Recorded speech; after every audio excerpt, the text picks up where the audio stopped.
नमस्कार फ्रेंड्स, मैं Amarinder old school lectures में आज आपका फिर से स्वागत करता हूं। बच्चों, इससे पहले हमने दो लेक्चर्स एक्सरसाइज 10.2 के कंप्लीट किए थे न्यू सिलेबस के अकॉर्डिंग एनसीईआरटी के। तो क्योंकि लेक्चर्स लंबे हो रहे थे और इसमें एक बड़ा क्वेश्चन था जो मैंने सोचा था क्योंकि डिटेल में समझाना है, इसीलिए मैंने इसको एक अलग लेक्चर में आपको बनाकर दिखा रहा हूँ। और आज बच्चों हम एक्सरसाइज 10.2 कंप्लीट कर देंगे। 3 क्वेश्चंस हैं, इसमें एक बड़ा क्वेश्चन है जो डेफिनेटली आपके कॉन्सेप्ट्स को इम्प्रूव करेगा। तो please do like, share and subscribe बच्चों। आइए शुरू करते हैं।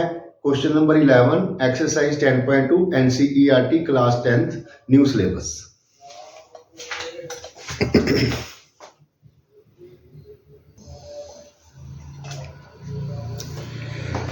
क्वेश्चन नंबर 11 है बच्चों हमारे पास, prove that parallelogram circumscribing a circle is a rhombus. Yes, मैंने आपको एक थोड़ी सी रिवीजन करवा दूं, पैरेललोग्राम रोम्बस कब होगा। बच्चों, ये हमारा मैंने आपको डायग्राम में समझाया था, ध्यान से देखना। ये पैरेललोग्राम है, ये इसकी ऑपोजिट साइड्स पैरेलल भी हैं और इक्वल भी हैं, लेकिन ये रोम्बस नहीं है। पैरेललोग्राम और रोम्बस में बच्चों एक ही फर्क होगा, जब इसकी ऑपोजिट साइड्स ये वाली इसके साथ, ये वाली इसके साथ, बच्चों ये दोनों साइड्स ऑपोजिट इक्वल है तो ये पैरेललोग्राम है। रोम्बस ये तब होगा जब इसकी ऑल साइड्स इक्वल हो जाएंगी, ये। उसके लिए हमें एक गिवन पैरेललोग्राम में इसकी कोई भी दो साइड्स, एडजेसेंट साइड्स को आप अगर इक्वल प्रूव कर दो तो then it will become a rhombus. आइए देखें कैसे। ये कुछ क्वेश्चन हमारा क्वाड्रिलेटरल वाला जो पहले किया था उसके जैसा ही हम इसे प्रूव करेंगे बच्चों। हमारे पास एक सर्कल है ऐसे, इस सर्कल को सर्कमस्क्राइब करता हुआ एक पैरेललोग्राम है बच्चों, जो सर्कल को बाहर से टच कर रहा है कुछ इस तरह से।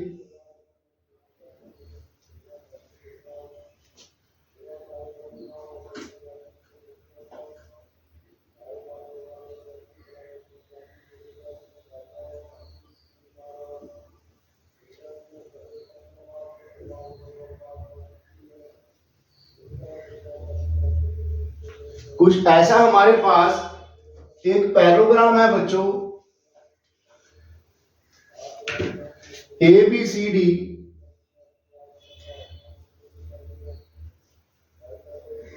पैरेललोग्राम क्या होता है? जिसकी ऑपोजिट साइड्स पैरेलल भी हों और इक्वल भी हों। इसकी ये वाली साइड के ऑपोजिट ये बनेगी, ये पैरेलल भी हैं और ये साइड्स इक्वल भी हैं। समझे आप? अब ABC ये एक हमारा सर्कल है विद सेंटर O, जिसको पैरेललोग्राम बाहर से सर्कमस्क्राइब कर रहा है, मींस पैरेललोग्राम की ऑल साइड्स बाहर से इसको टच करेंगी सर्कल को। We have to prove ABCD is a rhombus. और बच्चों, पैरेललोग्राम रोम्बस कैसे बनेगा ये मैंने आपको समझाया था। ये हमारा पैरेललोग्राम है, इसकी प्रॉपर्टीज क्या होंगी? इसकी opposite sides are parallel and equal. Parallelogram और रोम्बस में सिर्फ एक ही फर्क होगा बच्चों कि रोम्बस जो है उसकी ऑल साइड्स इक्वल होंगी, बस यही डिफरेंस होता है बेसिक पैरेललोग्राम एंड रोम्बस में। पैरेललोग्राम की ऑपोजिट साइड्स इक्वल है, रोम्बस की ऑल साइड्स इक्वल होंगी। अगर हम इस पैरेललोग्राम की बच्चों ये दो एडजेसेंट साइड्स इक्वल प्रूव कर दें, then it will become a rhombus. Sorry, when adjacent sides of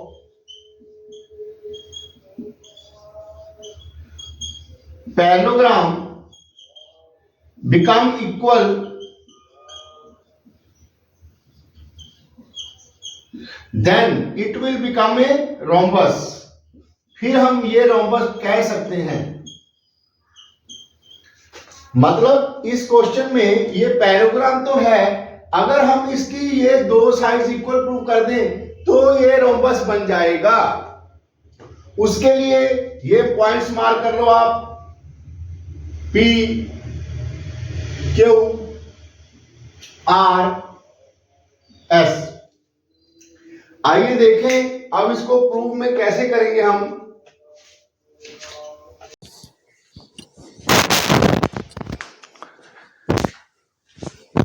बच्चों देखो AP is equal to AS, BP is equal to BQ,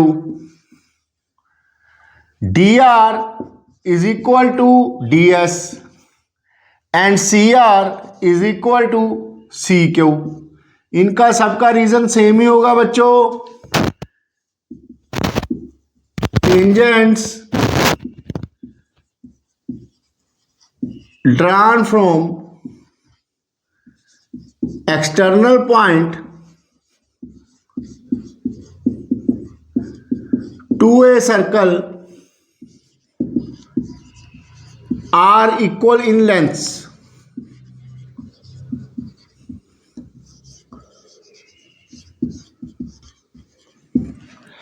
ठीक है बच्चों, अब वैसे ही करेंगे, इसको हम ऐड कर लेंगे बच्चों, इन सबको ऐड करेंगे।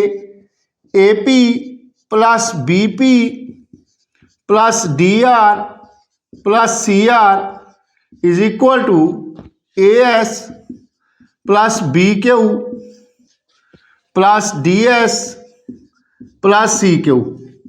अब ध्यान से देखो बच्चों, AP plus BP this will be equal to AB।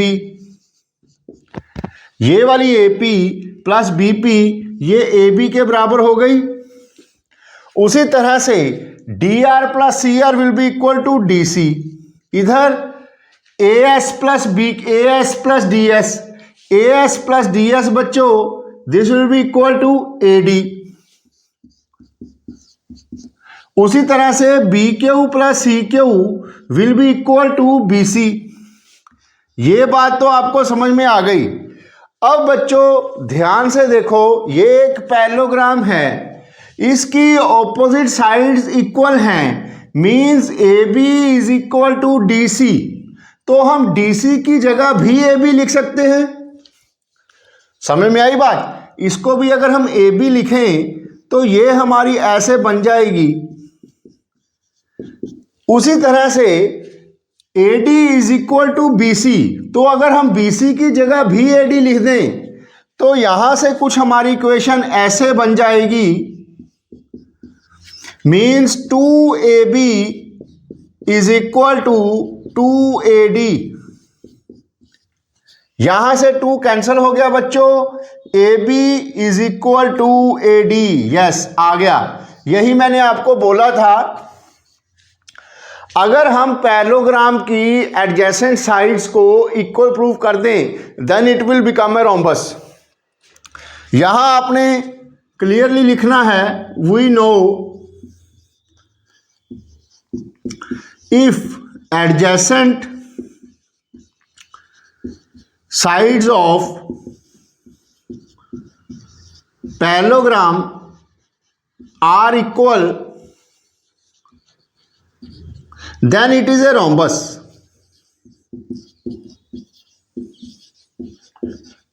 यही हमने प्रूव करना था। This implies ABCD is a rhombus, hence proved।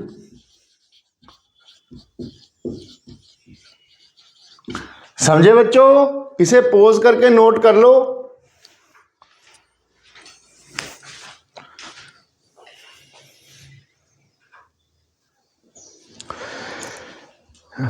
Next question है बच्चों 12th हमारा। इसमें बच्चों एक सर्कल है हमारे पास,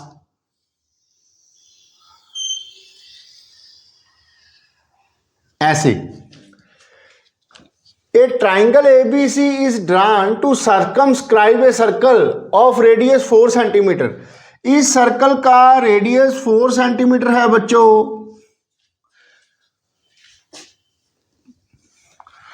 थोड़ा सा बड़ा बना दूं, क्वेश्चन बड़ा बनेगा, जिसकी वजह से हमें बीच में थोड़ा सा गिचमिची हो जाती है। उसको अवॉइड करने के लिए मैं डायग्राम्स को साफ बनाने में बच्चों बिलीव रखता हूं।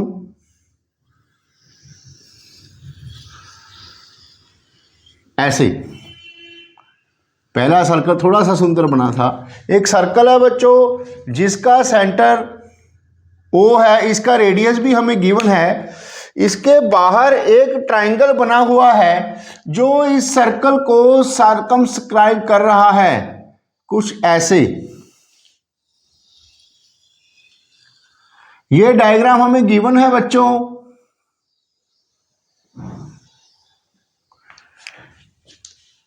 A, B and C.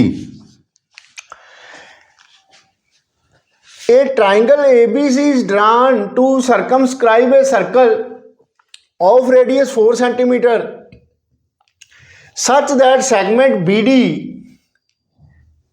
such that segment BD and DC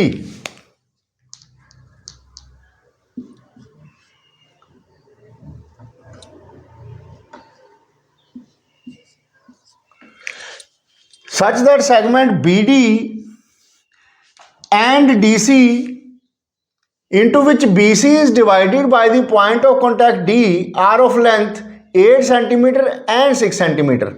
बच्चों ABC ट्राइंगल इस सर्कल को सर्कमस्क्राइब कर रहा है, जहां से जो ये इसका BC वाली साइड है वो सर्कल को एट पॉइंट D टच कर रही है, और इनकी लेंथ भी हमें गिवन है। BD की लेंथ है 8 सेंटीमीटर और DC की लेंथ हमें 6 सेंटीमीटर दी हुई है, और हमने AB और AC की लेंथ का फाइंड आउट करना है। हमें AC और AB की लेंथ निकालनी पड़ेगी बच्चों। आइए देखें कैसे। क्वेश्चन थोड़ा सा कैलकुलेशन में लंबा चला जाएगा, लेकिन कैलकुलेशन वाइज मैं इसको मुश्किल नहीं समझता। देखो बच्चों, सर्कल में हमें रेडियस गिवन है, सर्कल का 4 सेंटीमीटर रेडियस गिवन है, ये वाला। ध्यान से देखो इसको, या इन पॉइंट्स को भी आप नाम दे दो। D इसे आप E दे दो, इसे आप F नाम दे दो। बच्चों सर्कल के सेंटर से अगर हम इस पॉइंट ऑफ कांटेक्ट को ज्वाइन करेंगे तो इसकी लेंथ भी 4 सेंटीमीटर होगी और ये भी राइट एंगल होगा, और यहाँ से हम इसको ज्वाइन करेंगे तो ये भी राइट एंगल होगा और इसकी भी लेंथ 4 सेंटीमीटर होगी। Why? Because radius and tangent are perpendicular to each other at the point of contact. ये तो हमने सब कुछ कर लिया, ये बात तो आपको क्लियर है। अब हमने AC और AB की लेंथ का पता करना है बच्चों। आइए सॉल्यूशन में कैसे करेंगे इसको, ध्यान से समझना। क्वेश्चन में कैलकुलेशन है और कुछ नहीं है। देखो ध्यान से बच्चों, अगर हम इनको भी ज्वाइन कर दें तो O को C के साथ, O को A के साथ और O को B के साथ। ये आपका O था, इसे सेंटर में लिख देता हूं बड़ा सा हाईलाइट करके, इसे O समझना, सेंटर ऑफ सर्कल। इसे हमने A से ज्वाइन कर दिया, C से ज्वाइन कर दिया, B से भी ज्वाइन कर दिया। ओके, अब मेरी बात को ध्यान से समझो। सर्कल के बाहरले पॉइंट से सर्कल के ऊपर अगर हम दो टेंजेंट्स कॉमन ड्रा करेंगे तो उनकी लेंथ सेम होगी, ये तो हमने किया ही है। तो देखो, अगर ये 6 सेंटीमीटर है CD, ये एक्सटर्नल पॉइंट है बच्चों, तो ये भी 6 सेंटीमीटर होगा। ये बात समझ गए आप। अब ये B पॉइंट एक्सटर्नल पॉइंट से सर्कल के ऊपर BF और BD दो टेंजेंट्स जा रहे हैं, तो इनकी लेंथ भी सेम होगी। BD will be equal to BF, ये भी 8 सेंटीमीटर होगा। ये पॉइंट तो क्लियर हो गया बच्चों। अब ऊपर से ए से ई और एफ दो डायरेक्ट कॉमन टेंजेंट्स है, ए ई और ए एफ सर्कल के ऊपर, इनकी भी साइड सेम होगी, लेकिन उसका हमें पता नहीं है तो उसको आप एक्स मान लो।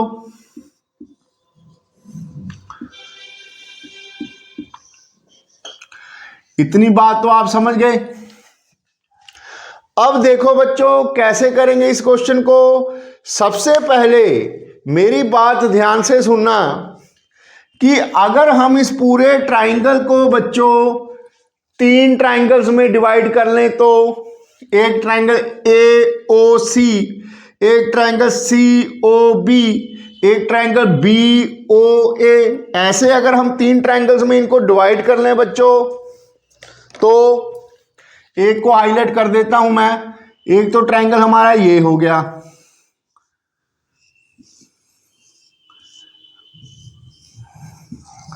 एक ट्राइंगल ये हो गया बच्चों, एक ट्राइंगल उधर वाला हो गया, ये हो गया ट्राइंगल ए ओ सी, एक ट्राइंगल हो गया हमारा सी ओ बी, ऐसे एक ट्राइंगल हो गया हमारा सी ओ बी, और एक ट्राइंगल हो गया बच्चों हमारा बी ओ ए, एक ट्राइंगल हमारा ये हो गया। 3 ट्राइंगल नजर आ रहे हैं आपको, A O C, C O B and B O A. ध्यान से दिख रहे हैं आपको, शेडेड रीजन में मैंने अलग अलग रीजन बना दिए। अब बच्चों मैंने पूरे ट्राइंगल को 3 ट्राइंगल्स में डिवाइड कर लिया, तो पूरे ट्राइंगल का एरिया अगर हम 3 ट्राइंगल के एरिया को अलग अलग सॉल्व करेंगे तो उनको ऐड करेंगे तो वो बड़े ट्राइंगल के एरिया के बराबर आ जाएगा। क्लियर है? देखो फिर एरिया ट्राइंगल एओसी कितना होगा, area triangle AOC, area of triangle जिसमें परपेंडिकुलर और बेस पता हो, half into base into height.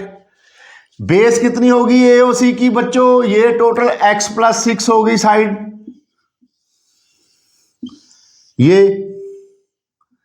ये तो होगी बेस। परपेंडिकुलर कितना हुआ बच्चों 4 सेंटीमीटर, सर्कल से सेंटर से टेंजेंट पॉइंट ऑफ कांटेक्ट पर हमने लाइन ज्वाइन की तो रेडियस तो गिवन है 4, radius and tangent are perpendicular to each other, तो area of triangle AOC will be half into base into perpendicular, half into base, base कितनी होगी बच्चों x प्लस 6 इंटू हाइट 4। इसी तरीके से area triangle C O B, निचले triangle में आ जाओ, C O B half into base 8 plus 6 14, half into 14 into 4, half into 14 into 4। इसी तरीके से area triangles B O A, black वाला shaded region B O A, ये साइड पूरी बेस x प्लस 8 हो गई बच्चों, तो एरिया ट्राइंगल कितना होगा half into base x plus 8 into height. ठीक है बच्चों, अब देखो कटिंग होगी, इजी हो जाएगा। ये देखो हाफ से ये 2 कट गया, इससे ये कट गया, इससे ये कट गया, तो 2 into x plus 6, 14 into 2, 2 into x plus 8। अगर हम इस सबको ऐड कर दें तो इन तीनों ट्राइंगल्स का एरिया बराबर होगा बड़े ट्राइंगल के एरिया के, area triangle A B C किसके बराबर होगा बच्चों, ये कट चुके हैं, यहां से 2 मैं कॉमन निकाल रहा हूं, चलो एक स्टेप और लिख दूंगा आपके लिए, ऐसे ये आ गया बच्चों। यहां से आप 2 भी कॉमन निकाल सकते हो, ये 3 टर्म्स हैं, इसमें से 2 इजीली कॉमन निकल रहा है, x plus 6 plus 14 plus x plus 8। यहां से बच्चों 14 और 6 20 और 8 28, 2 इंटू 2x प्लस 28, यहाँ से भी 2 निकाल लो, ये आ गया 4x प्लस 14। ये आ गया आपका एरिया ट्राइंगल ABC।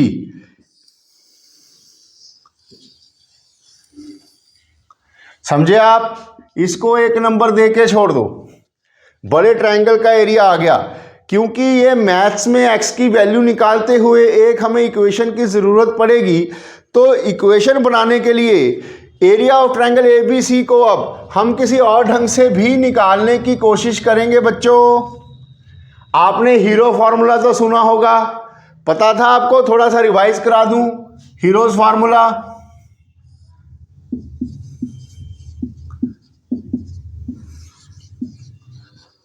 अगर एक ट्राइंगल में 3 साइड्स हमें दी हुई हों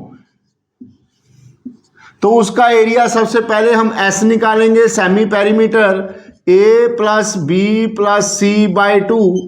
उसके बाद according to Hero's formula area होगा root S into S minus A S minus B S minus C.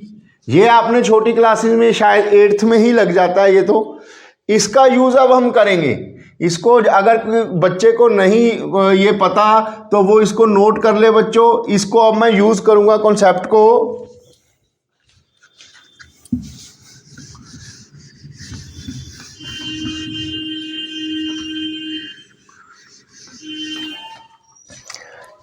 Area triangle ABC निकालने के लिए सबसे पहले हम S निकालेंगे बच्चों, semi perimeter, sum of 3 sides divide by 2। एक साइड आएगी हमारी x plus 6 plus 14 plus x plus 8 divided by 2। यहां से S निकलेगा हमारा 2x प्लस 28 डिवाइडेड बाय 2। अगर x ऊपर से कॉमन निकाल लें बच्चों, नीचे 2 कट जाएगा, x प्लस 14 आ गया हमारा s। ठीक है बच्चों। अब एरिया कैसे निकलेगा? एरिया इज इक्वल टू, बड़ा चाहिए स्पेस हमें थोड़ी सी, यहां निकाल रहा हूं। Area is equal to root, यहां फॉर्मूला लिख देता हूं, root S into S minus A S minus B S minus C। ठीक है बच्चों। S कितना हमारा x plus 14 into S minus A x plus 14 minus, एक साइड कितनी ली थी हमने? ये हमारा A था, ये हमारा B था और ये हमारा C था। x माइनस आ गया, ये माइनस है, ये साइन चेंज हो जाएंगे। x minus 6 into S minus B, S है हमारा x प्लस 14 माइनस B हमारा 14 है, ये आ गया, into S minus C x plus 8 है, माइनस की वजह से इसके साइन चेंज हो जाएंगे बच्चों। ये अंडर रूट के अंदर ही है सारा। अब एरिया आपके पास आ गया, ये तो x प्लस 14 ही है, ये आ गया बच्चों plus x minus x cancel, 14 minus 6 8,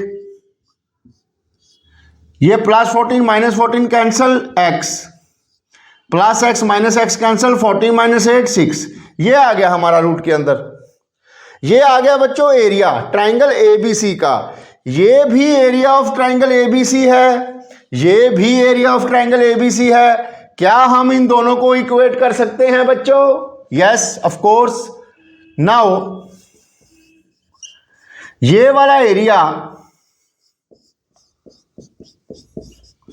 मैंने इसके बराबर इक्वेट कर दिया बच्चों।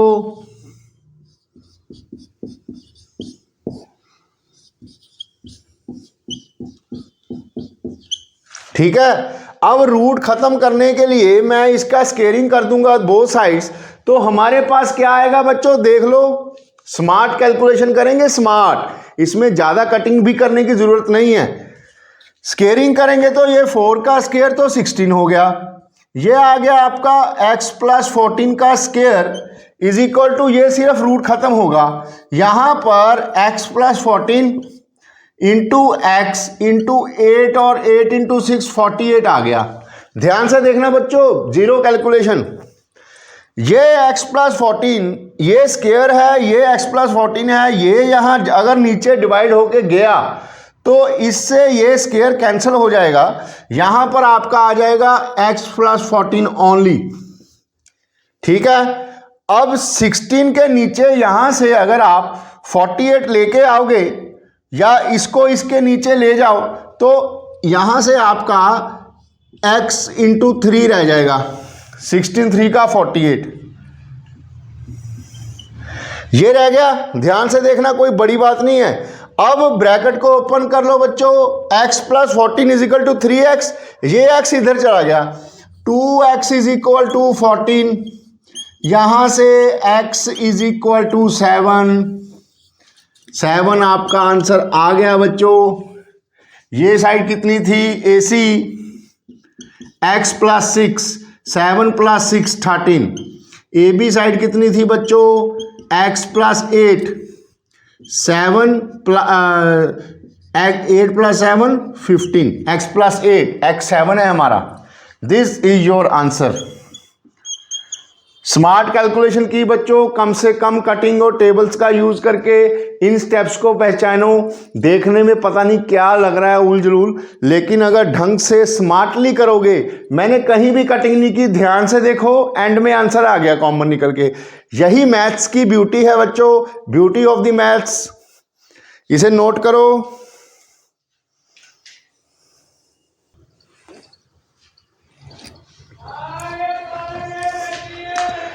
बच्चों 13th क्वेश्चन है हमारा।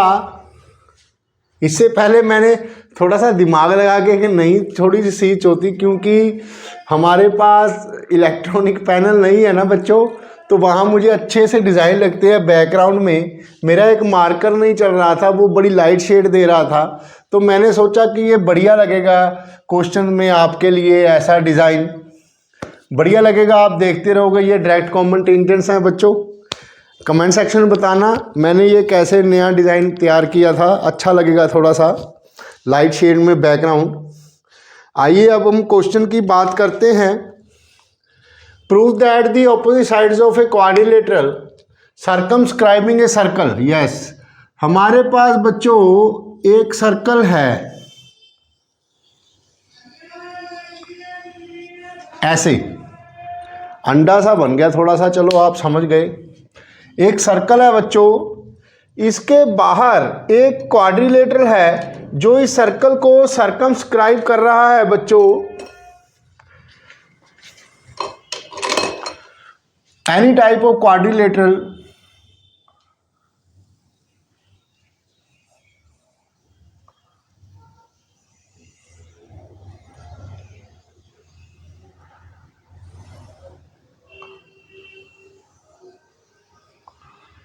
कुछ ऐसे एक क्वाड्रिलेटरल है बच्चों, ए बी सी और डी। ये क्वाड्रिलेटरल है बच्चों जो सर्कल को बाहर से सर्कमस्क्राइब कर रहा है। इन पॉइंट्स को भी कोई नाम दे दो। लेट अस से these R P Q R and S. ये नाम दे दिया बच्चों मैंने। ये सर्कल विद सेंटर हो, यहाँ से सेंटर भी मार्क कर दो, बढ़िया लगता है। ये ओ मैं ऐसे लिख देता हूँ, चमकता रहेगा आपको। ये सर्कल का सेंटर है बच्चों, जिसके सर्कल के बाहर एक क्वाड्रिलेटरल सर्कमस्क्राइब कर रहा है, मीन्स उसकी सारी साइड सर्कल को बाहर से टच करके निकल जाएंगी। तो इसमें भी हमारा ये डायरेक्ट कॉमन टेंजेंट वाला फंडा यूज होगा। हमने ये प्रूव करना है बच्चों कि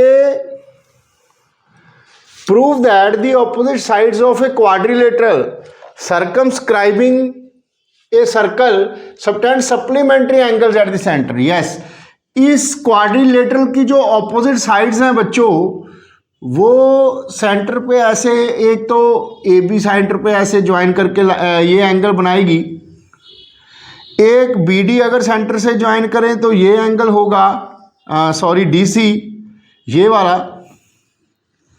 हमने ये प्रूव करना है बच्चों, अगर इसको मैं x मान लूँ, इसको मैं y मान लूँ, तो x plus Y is 180 degree, ये हमने प्रूव करना है। आइए देखें कैसे हम इसको प्रूव करेंगे। उसके लिए क्या करो, हम कंस्ट्रक्शन में क्या करेंगे बच्चों, सर्कल के सेंटरों को हम ये सभी पॉइंट्स ऑफ कांटेक्ट से ज्वाइन कर देंगे।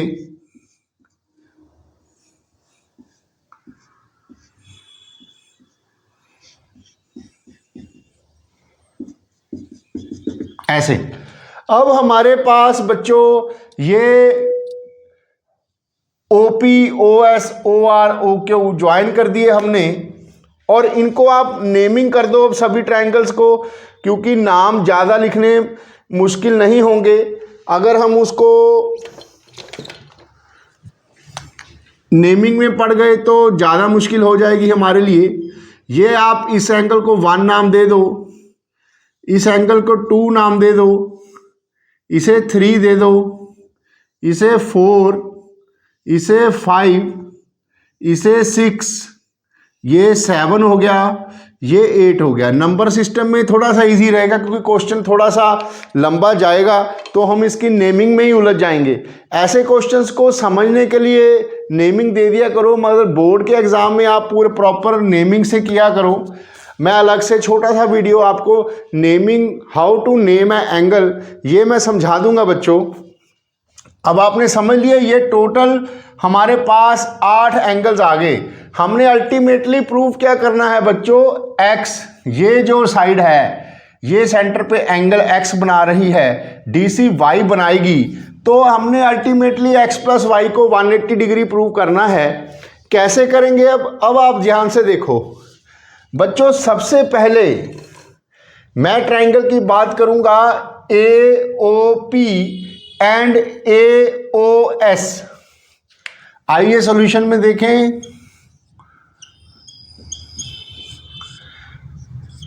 In triangle AOP and triangle AOS, AOP and AOS triangle की मैं बात कर रहा हूं बच्चों। मैं इसको थोड़ा सा हाईलाइट कर देता हूं, विजुअलाइजेशन में इजी रहेगा। ऐसे ये दो ट्रायंगल्स को ध्यान से देखो बच्चों। OA तो कॉमन साइड है,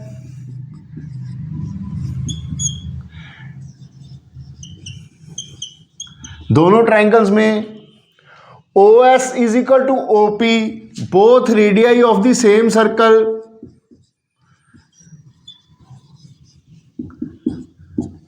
तीसरी side AP is equal to AS।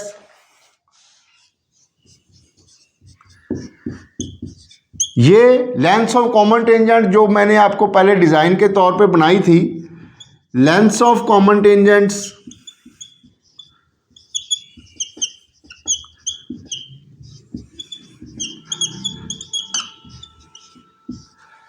अब बाय SSS बच्चों, स्मार्ट बच्चे हो गए आप। मेरे ख्याल से मैं वैसे शॉर्टकट नहीं लेता क्योंकि कई बच्चे वीक होंगे, कई की थोड़ी सी बेसिक्स प्रॉब्लम में वीक होगी, इसलिए मैं हर कोशिश करता हूं कि हर स्टेप को मैं ज़्यादा से ज़्यादा एक्सप्लेनेशन दूं। जो बच्चे थोड़े से बेसिक्स में मजबूत हैं, जिनको सॉल्यूशन समझ जल्दी आ जाएगा, वो इस वीडियो की थोड़ी सी स्पीड को तेज़ कर लिया करो, 1.25, 1.5। मैं बेसिक्स के बच्चों को भी ध्यान से माइंड में लेके चलता हूं बच्चों। By SSS triangle AOS, AOP is congruent to triangle AOS। ये दोनों ट्रायंगल कॉन्ग्रुएंट हो गए बच्चों।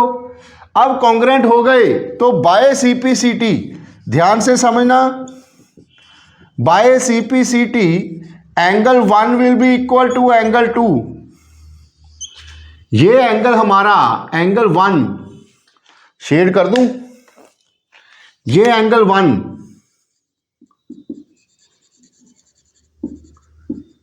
Will be equal to angle 2, ऐसे ये 1 2 के बराबर आ गया बच्चों। अब एंगल 1 एंगल 2 के बराबर आ गया, तो अब ध्यान से देखना, similarly angle 4 is equal to angle 3, similarly angle 4 is equal to angle 3, ये 4 भी 3 के बराबर आ गया। और इसी तरह से 8 7 के बराबर होगा इन ट्राइंगल्स में, और 5 6 के बराबर होगा इन दो ट्राइंगल्स में। Similarly angle 4 is equal to angle 3, angle 8 is equal to angle 7 and angle 5 is equal to angle 6। ये बात तो आपको समझ में आ गई, ये बाय CPCT से हैं। अब 1 2 के बराबर आ गया, 4 3 के बराबर आ गया, 5 6 के बराबर आ गया, 8 7 के बराबर आ गया। अब क्वेश्चन में कुछ भी नहीं रहा, जस्ट स्मार्टली से सोचो, ध्यान से सोचो। अगर मैं सभी एंगल्स को ऐड कर दूं तो सभी एंगल्स को ऐड करने पर बच्चों क्या आएगा? Angle 1 plus angle 2 plus angle 3 plus angle 4 plus, यहां से शुरू करता हूं, angle 5 plus angle 6 plus angle 7 plus angle 8 is equal to 180 degree, 360 degree. Complete angle बन गया ये। सभी एंगल्स को ऐड करने पर 360 होगा। अब ध्यान दो, इस पर डायग्राम पे दे दो तो ज़्यादा बढ़िया है बच्चों। Angle 1 is equal to angle 2, मैंने x और y लेके आना है अल्टीमेटली। ध्यान से देखो मैं क्या करूंगा, x और y चाहिए ना, ये 4 2 के बराबर है तो 1 2 के बराबर है तो 1 को 1 की जगह 2 लिख दूंगा। ये 4 3 के बराबर है तो 4 की जगह भी 3 लिख दूंगा। यहां से 8 7 के बराबर है तो 8 की जगह 7 लिख दूंगा, और 5 6 के बराबर है तो 5 की जगह 6 लिख दूंगा। तो ये यहां से ऊपर को चला गया और ये यहां से नीचे को आ गया, ट्वाइस हो गया बस। ये देखो ऐसे ऊपर 4 इज इक्वल टू 3, समझे? कैलकुलेशन की प्रॉब्लम बात है बस। 4 को मैं 3 के बराबर लिख दूं, 1 को मैं 2 के बराबर लिख दूं, 8 को मैं 7 के बराबर लिख दूं और 4 को 6 के बराबर लिख दूं, क्योंकि बराबर ही है, कोई दिक्कत तो नहीं। देखो फिर कैसे होगा ये। 1 को मैंने 2 के बराबर लिखा तो ये ट्वाइस एंगल 2 बन गया। 1 की जगह 2 लिखेंगे, 2 प्लस 2 ट्वाइस एंगल 2। उसी तरह से 4 को मैं 3 के बराबर लिख सकता हूं तो यहां से ट्वाइस एंगल 3 बन गया। उसी तरह से 8 को मैं 7 लिख सकता हूं और 5 को मैं 6 लिख सकता हूं। 5 को मैंने 6 लिख दिया, 6 तो पहले ही है तो 2 एंगल 6, प्लस 8 को मैंने 7 लिख दिया तो 2 angle 7 is equal to 360 degree आ गया राइट हैंड में। अब यहां से 2 कॉमन निकालो आप, 2 कॉमन आ गया तो अंदर बच गया angle 2 plus angle 3 plus angle 6 plus angle 7 is equal to 360 degree. 2 यहां से नीचे डिवाइड हो जाएगा, angle 2 plus angle 3 plus angle 6 plus angle 7 is equal to 180 degree बच्चों। ये तो आ गया। अब 2 प्लस 3 क्या हुआ? x, ये माना था हमने x। 6 प्लस 7 क्या आ गया? y is equal to 180 degree. हो गया बच्चों, हैंस प्रूव्ड। समझे आप? थोड़ी सी डायग्राम्स को मैंने अच्छे से एक्सप्लेनेशन करने की कोशिश की है बच्चों। चलो अब यहाँ से मैंने आज सर्कल पोर्शन के complete NCERT new syllabus solve किया बच्चों। इसके बाद एग्जाम्पल्स और एग्जाम्पलर में से सॉल्व करूँगा। Please do share, like and subscribe बच्चों। अच्छे से पढ़ाई करते रहें और अपनी पढ़ाई के साथ साथ अपनी सेहत का भी ध्यान रखें। Thank you.